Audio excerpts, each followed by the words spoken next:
Estimados alumnos, vamos a seguir con la revisión de este modelo desprendido del trabajo del doctor Sigmund Freud. Específicamente ya revisamos sus antecedentes, así como también los puntos de vista metapsicológicos que dieron lugar a su teoría.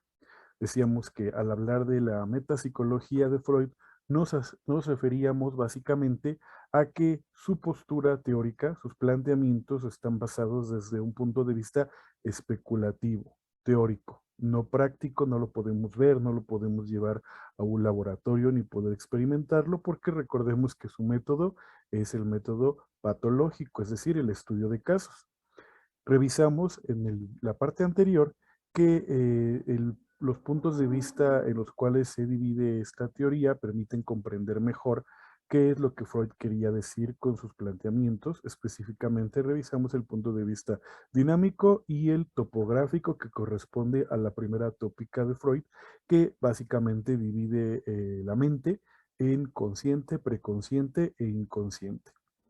En esta ocasión vamos a continuar con la revisión de los siguientes puntos de vista, pero antes de ello vamos a establecer la pregunta a la cual intentaremos dar respuesta en esta ocasión.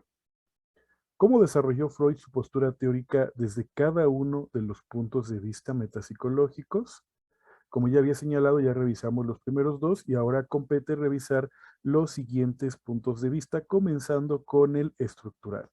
Para ello hay que señalar que la primera tópica de Freud no le alcanzó para poder explicar cómo es que funcionaba el aparato psíquico y por ende plantea una nueva teoría, que es considerada la segunda tópica o estructural, en la cual describe la personalidad en procesos más que en localizaciones y divide así el aparato psíquico en estas tres instancias. Por un lado está el ello, que es la instancia más primitiva, que contiene toda la energía psíquica, es decir, la libido.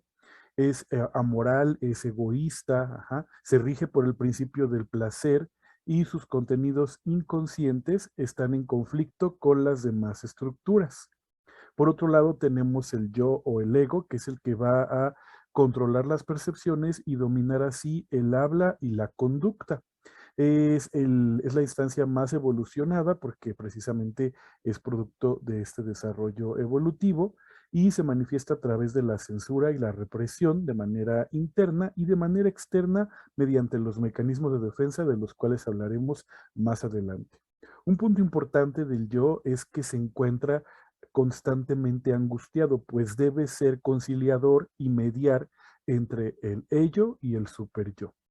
Por lo tanto, podemos decir que para Freud, el encontrarnos angustiados o neuróticos sería lo normal, que nuestro yo esté constantemente lidiando con las otras dos instancias.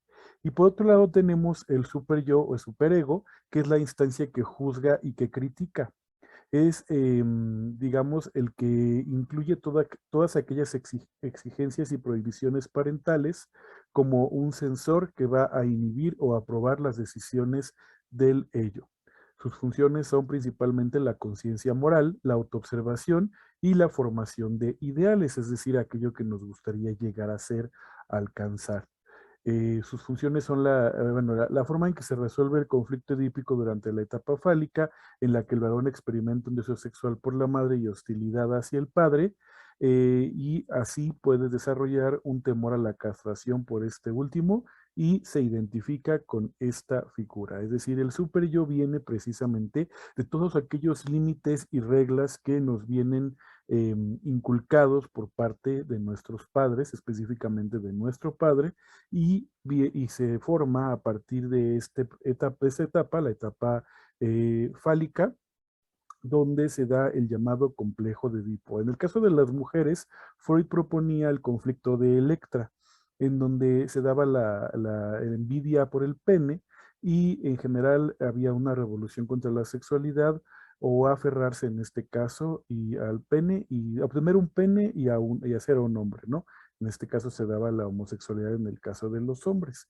Cuando ésta se superaba, se podía en general en establecer como objeto de deseo al sexo contrario y adaptar ya sea al padre o a la mujer como un objeto amoroso.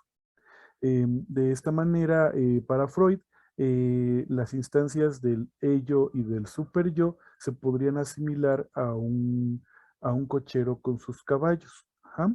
Finalmente, el yo es el que va a ir manejando la carreta, mientras que el ello corresponde a los caballos que van a dar la energía y la pulsión, mientras que el super yo va a ser el que va a dar el rumbo y hacia dónde y cómo debemos dirigirnos.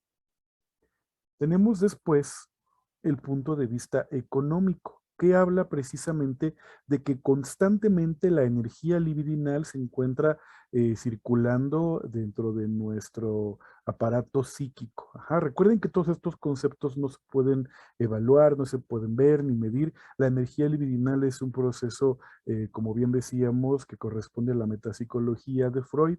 Así que, bueno, básicamente esto compete básicamente a las pulsiones de vida y muerte.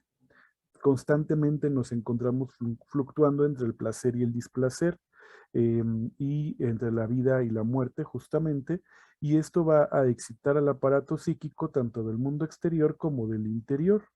De esta forma se van a ubicar, en este caso las pulsiones, esta excitación en determinada parte del cuerpo, y de este modo se va a generar un empuje hacia un objetivo para eliminar o calmar ese estado de excitación inicial del cual vamos a hablar en un momento y que corresponde a las llamadas etapas psicosexuales que Freud propone dentro de su punto de vista genético.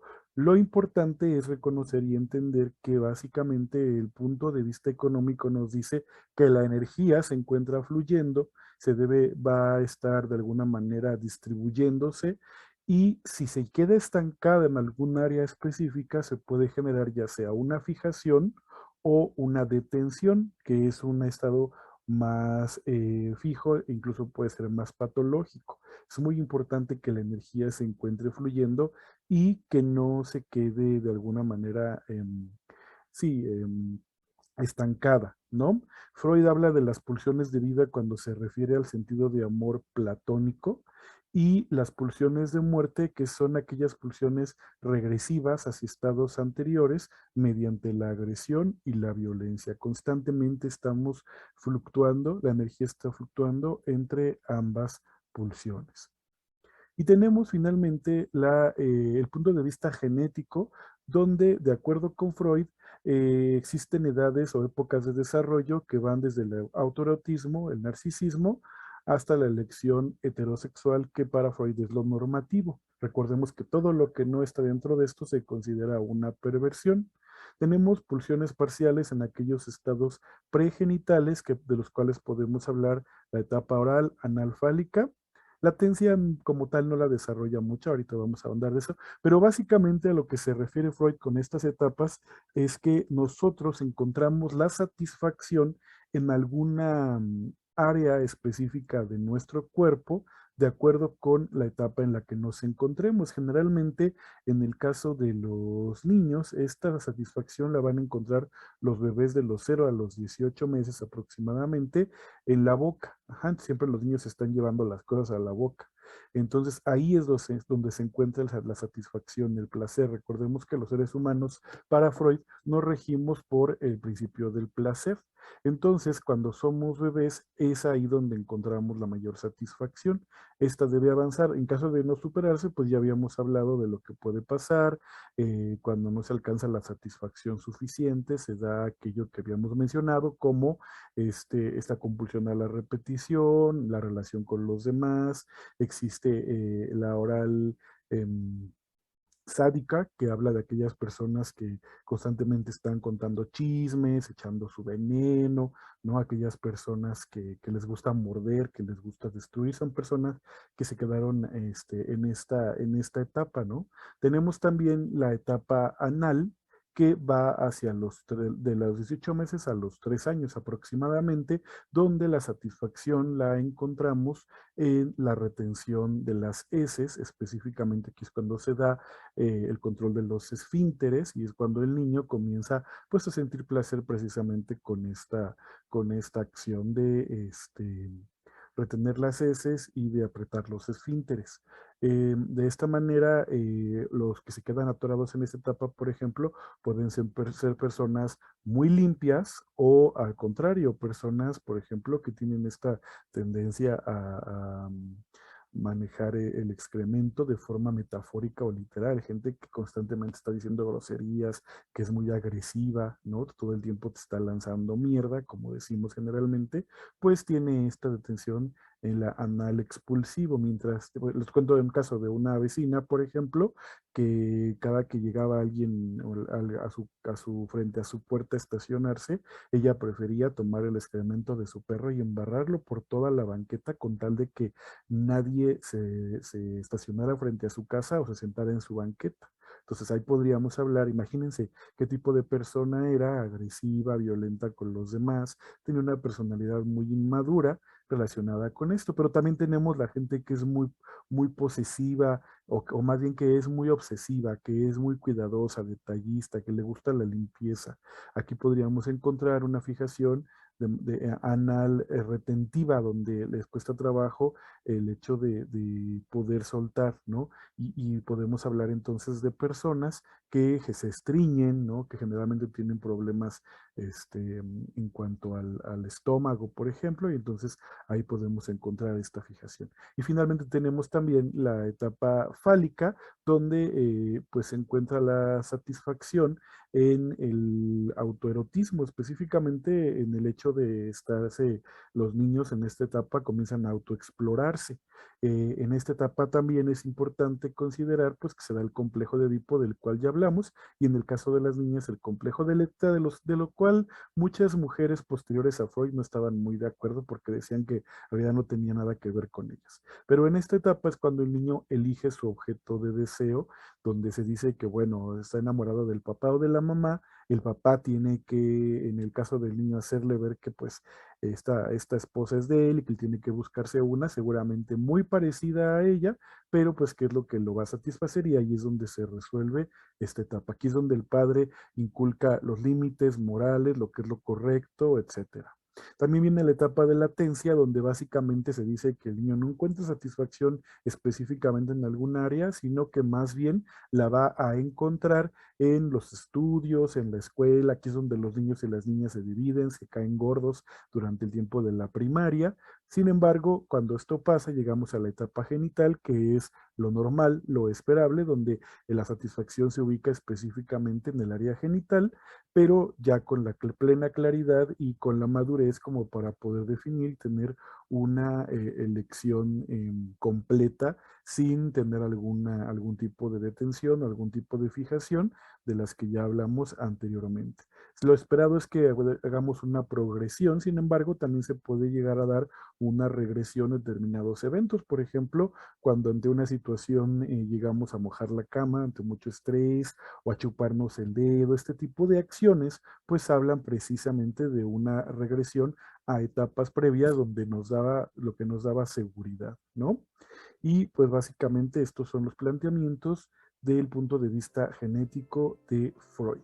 Y llegamos hacia la siguiente reflexión que nos señala que después de intentar explicar el funcionamiento psíquico con su primer tópica, consciente, preconsciente e inconsciente, que es como dividía Freud la mente o el aparato psíquico, este requirió extender su teoría proponiendo así que la mente tenía tres estructuras independientes, el id o el ello, el ego o el yo y el superego o superyo concerniente a la segunda tópica, según la cual el yo, cuya personalidad se desarrolla de manera psicosexual, orienta las energías del ello en formas sociales aceptables conforme al principio de la realidad y de manera racional, lo que le confiere un carácter neurótico, o sea, angustiado a dicha instancia, y refiere que el niño es padre del adulto en cuanto a que los problemas tienen su origen en la infancia.